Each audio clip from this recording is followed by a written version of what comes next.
Hi, and welcome to the review of round one results. So we see here that the amount of net profits per team varies greatly, with some teams barely making over 20 million and some teams making close to 55 million, or in a few teams reaching the 50 million mark. Now remember, what you should have learned from your finance class is that the purpose of owning and running a business is to maximize shareholders' wealth, and the way you do that is to increase net profits. So if your net profits are below 30 million, you're behind and need to think about how to increase those profits.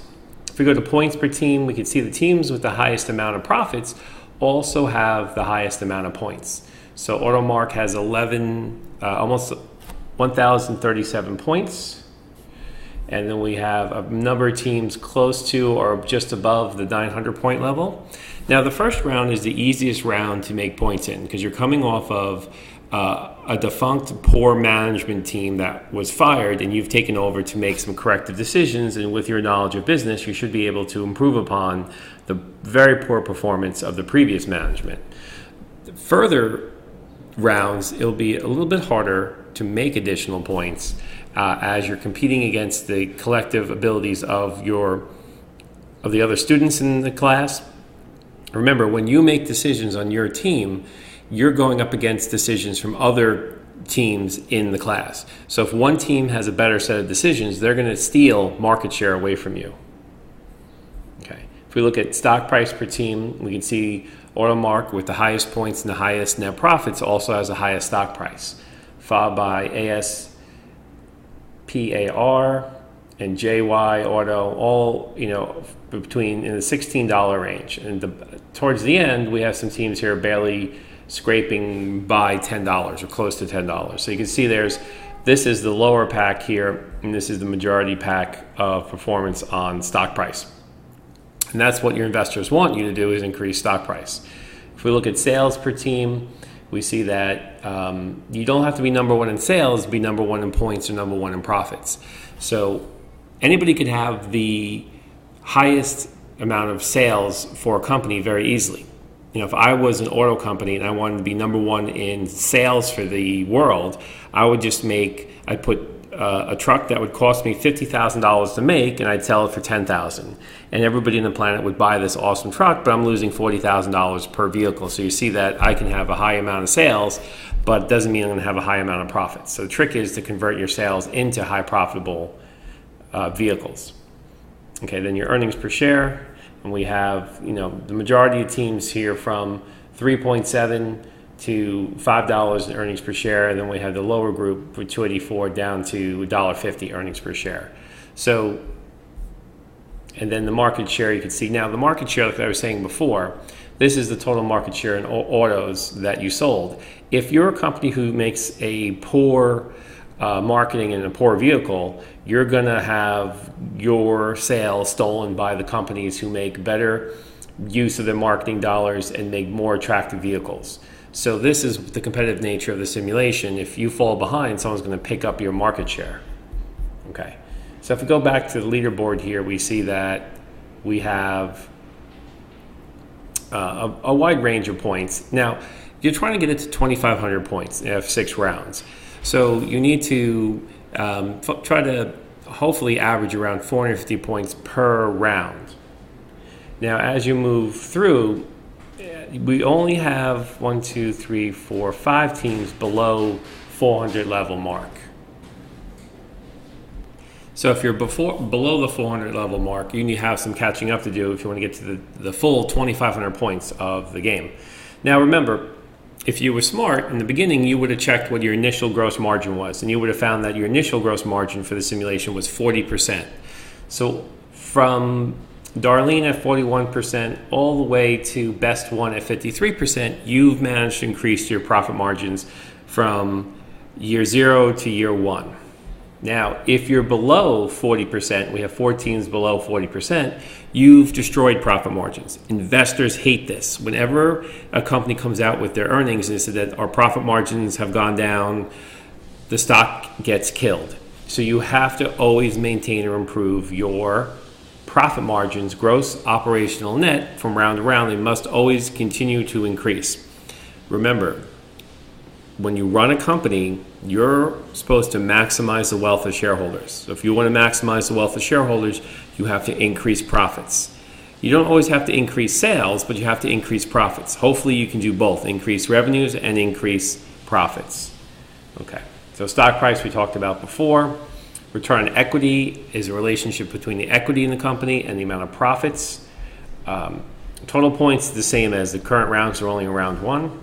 Operational profit margins look at your revenues versus your costs, then minus any operational costs is your operating profit margins.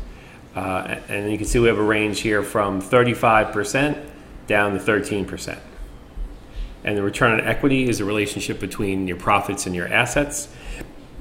And you want to buy, this is why you don't buy extra factories when you don't need them. You want to have, you want to use your assets effectively, efficiently to generate additional profits. Okay, net profit margin is after tax and interest. And we have a range there from 24 to 8%. Okay. Now, total asset turnover is turning your assets into sales. So the more efficient you are with the utilization of your assets, especially your capacity utilization on your plants, meaning you don't buy a production plant to make 50 cars. You buy a production plant hopefully to make 800 or more cars and utilize the plant fully, will help your total asset turnover. Okay. Okay, so if I'm going to go through what I would have done in year one. And remember, you have a practice game available to you. This is a good area to test out your ideas, practice playing the game. So if you want to make sure that you're going to make those 2,500 points needed to get the full grade for this assignment, utilize the practice area for your ideas that you want to try out, but you're not necessarily sure how well they'll work. And you can reset the practice game as many times as you need to help you get insights in the team competition. Now, keep in mind that the practice game is against computer players, which is different than playing against live classmates. So here, what I would have done in round one is the first thing, I would have constructed my vehicles in a way that the decision to reach the high end of the customer expectation range would also be matched with how important it is to the customer to have that level. And here, I must maintain 65%, 75% of the minimum customer requirements. So when I build the vehicles, I'm going to try to build it according to what the customers think are most important. Okay, so here I have a 44% profit margin, which is higher than the 40% that the game starts out with. But Professor Nugent, how did you figure out the profit margins of 40%? Oh, well, on the finance page, if I went down to gross profits, $48 million of gross profits divided by sales, that's how I came up with the 40% gross profit margin. So I could just use last year's financials to figure out what the profit margins were. Something I would have learned in accounting, principles of accounting or principles of finance course. Okay, so now the forecast, the sales forecast, you may say, how do I forecast? I don't know anything about forecasting. That's okay, because the student manual, as I've said, and I think in the introduction to this class, the student manual covers everything about the simulation, all the basic business knowledge you need to do well in the simulation, including the growth, the vehicle growth rates per class of cars, and the suggested sales, not suggested, but the sales that if every car was equal, meaning that there was no difference between the way people advertised or the amount of features in each car, this is what each company would sell. So if you feel your cars are better than average, you forecast higher. If you feel your cars are worse than average, you forecast lower. So here's the basics of what to forecast. So now that I have that down, and I'm going to put in 2,000 because I don't think my car is better than most. So, but also forecasting maybe I'll go to 2100 because that'll help optimize my capacity on the plant. Okay. So now I move to the sedan level. And again, making sure my profit margin is above, checking out the forecast. We'll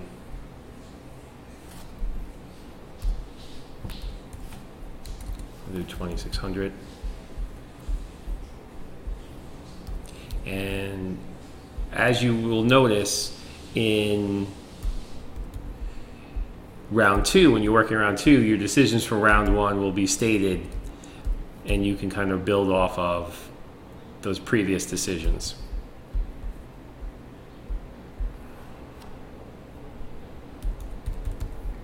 All right.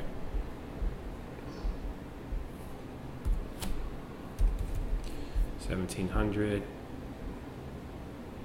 I don't think my truck is as good, so I'm going to forecast a little bit lower. Now with this is now the luxury vehicle, and price is not that important, meaning that when people buy a luxury vehicle, they don't want to buy a discount luxury vehicle. They want to buy a luxury vehicle so people can see, wow, this guy's doing well, he's got a pretty expensive car. So no one likes a discounted luxury vehicle.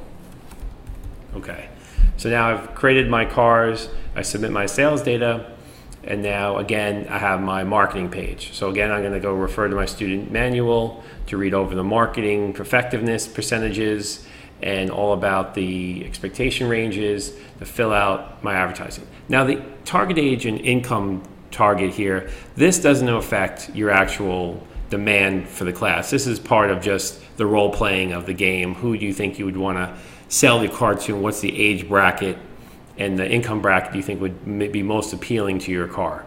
So I'm just going to go ahead. This takes a while to do marketing, so I'm just going to pause the video while I do this and then skip over to the operations page. Now that I'm on the marketing page, I'm going to go ahead and buy the production plants I need. I'm not going to go and buy 5 production plants because I don't need to have a capacity of 6,000 vehicles when I only need to build 2,000. So this is a common mistake I find students make. So I'm just going to buy what I need.